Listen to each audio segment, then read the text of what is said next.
ধর্ষণ খুনে ই রিক্সা চালকের আমৃত্যু কারাদণ্ড 6 মাসের মধ্যে সাজা ঘোষণা 6 মাসের মধ্যে সাজা ঘোষণা ই রিক্সা চালকের। কথা বলবো প্রতিনিধি জিয়াউলের সঙ্গে। জিয়াউল, কি সাজা হলো? সাজা দিতে গিয়ে বিচারক কি বললেন?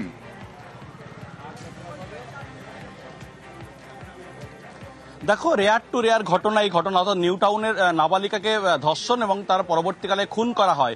এই ঘটনায় মাত্র 6 মাসের মধ্যে কিন্তু বারাসত পস্ক আদালতের বিচারক তাকে কিন্তু অমৃত্যু কারাদণ্ড অর্থাৎ 103-এর অমৃত্যু কারাদণ্ড সঙ্গে 50,000 টাকা এবং আরও 5 বছর কারাদণ্ড এবং 65 এবং এখানেও কিন্তু দেখা যাচ্ছে এখানেও 20 বছরের সশ্রম কারাদণ্ড সঙ্গে 5,000 টাকা জরিমানা, 50,000 টাকা জরিমানা সঙ্গে এখানেও 5 বছরের সশ্রম কারাদণ্ড এবং আরো একটি রয়েছে পস্কো 6, অর্থাৎ এই ধারাও কিন্তু 20 বছরের সশ্রম কারাদণ্ড, 50,000 টাকা জরিমানা, অনাদায়ে আরো 5 বছরের জেল, অর্থাৎ 3টি কেসে প্রায় আলাদা আলাদা প্রায় 1.5 লক্ষ টাকা জরিমানা করা হয়েছে এবং অমৃত্যু কারাদণ্ড করা হচ্ছে। তখন রেয়ার টু রেয়ার ঘটনা, অর্থাৎ এই ঘটনায় এই নাবালিকাকে তুলে নিয়ে যাওয়া হয় এবং সেখান থেকে সে শুধুমাত্র বাড়ি যাওয়ার নাম করে এই গাড়িতে উঠেছিল, টোটো উঠেছিল এই সৌমিত্র রায়ের টোটোয়। তারপরে সুযোগ বুঝে তাকে একটি নির্জন জায়গায় গিয়ে ধর্ষণ করে এবং তাকে খুন করা হয়।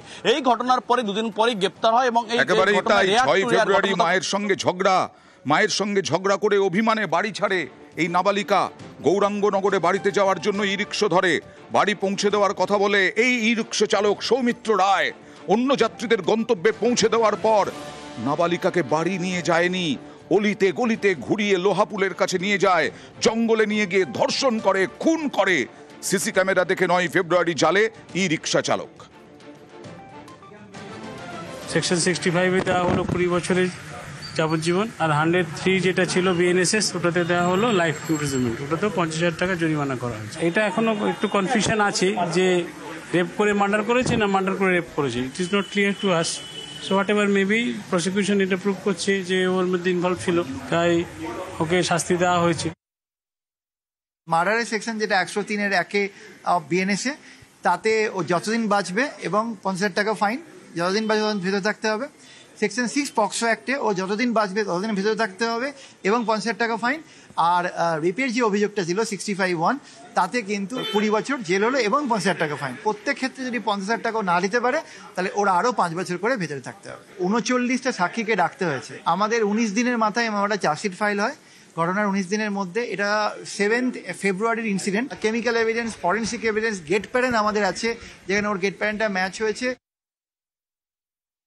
যদি মৃত্যুদণ্ড হতো মানুষ ভয় পেত যে এরকম কাজ করলে মৃত্যুদণ্ড হবে, এই রায়তে ফাঁসি হলে ভালো হতো, কিন্তু আমৃত্যু কারাবাস দিয়েছে, এটাই থাক।